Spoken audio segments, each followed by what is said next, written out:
Now, clearly the next cab off the rank is Donovan Mitchell. And we know that Utah have now engaged in talks with teams around Donovan Mitchell. And that most certainly includes the New York Knicks. Now, there's question marks all over the place here. Should the Knicks actually be chasing Donovan Mitchell? What's he worth in a deal? We'll wait and see what happens. The reported deal at the moment looks like it's going to involve, from what I've heard, from what I've seen, which is the same stuff as everyone else, something along the lines of Obi Toppin, Quentin Grimes, who had a very good summer league, Evan Fournier for salary purposes, and then multiple first-round picks, 3, 4, could be 5 first-round picks. If I'm the Utah Jazz, first of all, I say no to that deal. I just don't.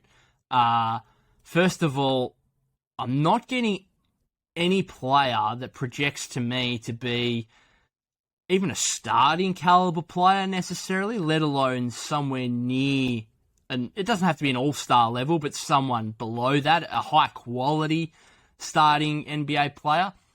Obi showed plenty towards the end of last season. Don't get me wrong, he was really good. Top 10 draft pick from only a couple of years ago. However, buying too much into late season form is fraught with danger, in my opinion.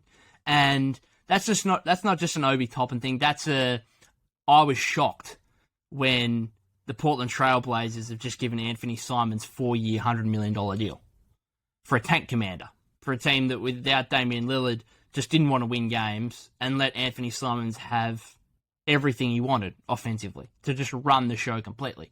So I was amazed they gave him 4-year, 100. We'll see how that plays out. Anthony Simons is a good young player. But going back to the Knicks, Obi, fantastic finish this season. But for teams that are out of the race, who are just experimenting a little bit, giving freedom to their young players, I just don't. It can be fool's gold. It can be. Other times it can be the start of something, no doubt.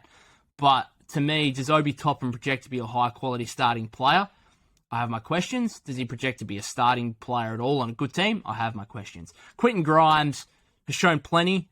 Was very good in summer league, clearly a level above that competition. But again, does he project to be a starting caliber player? Does he project to be anything more than that? Anything more than a starting caliber player? And is he even a starting caliber player going forward? You can easily, you could look at what he's done over his 1 year last season, what he's done in Summer League, and say, yeah, he is. But he's also not a high pick.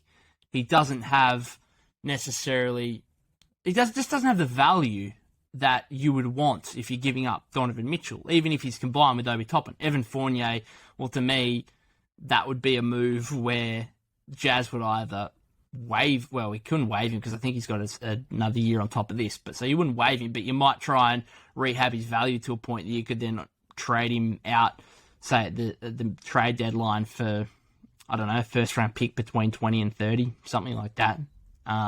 So yes, the first round picks are nice. The first round picks for the Knicks are probably, you feel better about them than other teams just with the Knicks' incompetence over the last however long you want to say.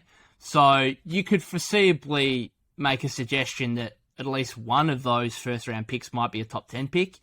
But you could also argue that, hey, Donovan Mitchell, Jalen Brunson, RJ Barrett, Julius Randle, and Mitchell Robinson is a pretty solid starting five that should be making the playoffs in the Eastern Conference, therefore out of the lottery, therefore it's a pick between 17 and 30. And most likely in that scenario going to be upwards of 20. So, to me, I just don't like that deal. If I'm trading Donovan Mitchell, I think that Donovan Mitchell is a good second player on a championship team, maybe a third. So, we're not saying that Donovan Mitchell's in the caliber of Kevin Durant, but what I'm saying is I want a player who I know is going to be a starting caliber player at some point. Preferably right away, especially in a rebuilding young team that doesn't really necessarily want to win games. But if I'm Danny Ainge, am I saying, okay, Obi Toppin and Quentin Grimes are going to be coming in and in 5 years' time they're going to be one of my starting guards and my starting power forward? Like, are we guaranteeing that? Well, I'm not. So I know you can't guarantee anything in life, let alone the NBA.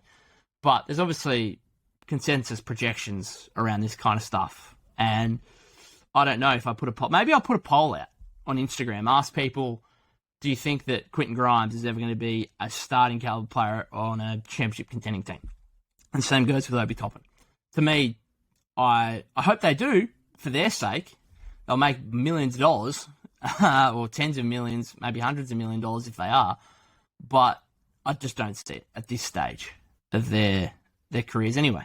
As impressive as Obi was to finish last season, and as impressive as Quentin Grimes has been so far, and he was again in Summer League,